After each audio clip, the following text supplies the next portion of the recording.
Hi, అందరికీ నమస్తే. Welcome to సామాన్యుల సందేశం. రైతుల బాధలు చూడండి. పంట చివరికి వచ్చింది. 15 రోజులు నీళ్లు పెడితే పంట చేతికి వస్తుంది. కానీ ఈ వాతావరణానికి బోర్ ఎండిపోయింది.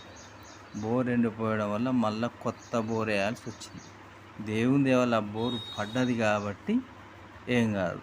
పడకపోతే ఎంత నష్టం, ఎన్ని ఎకరాలు అంత నష్టం పోయినట్టే. ఆ బోరు పడ్డది కాబట్టి అయినా కానీ ఆ బోరుకి ఇప్పుడు ఒక 30,000 అయినాయి. ఆ వచ్చిన దాంట్లో 30,000 పోయినట్టే. ఇంత కష్టపడి మళ్ళీ 30,000 పెట్టుబడి మళ్ళీ పెట్టాల్సి వచ్చింది. కానీ ఒక్కటి నిజమండి, కష్టం వచ్చినా నష్టం వచ్చినా వ్యవసాయాన్ని రైతు వదలడండి. ఇది మాత్రం సత్యం. వ్యాపారం చేసేటోళ్ళు వ్యాపారంలో నష్టం రాగానే వ్యాపారాన్ని వదిలేస్తారు, కానీ రైతు మాత్రం వ్యవసాయాన్ని వదలడండి. ఇది నిజం.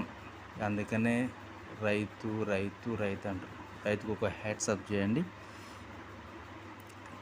రైతుల బాధలు చాలా ఉంటాయండి. పంట చేతికి వచ్చిందాకా చాలా ఇదిగా ఉంటుంది. రైతుల బాధలు చూడండి. జై రైతు, జై జై రైతు. Thank you.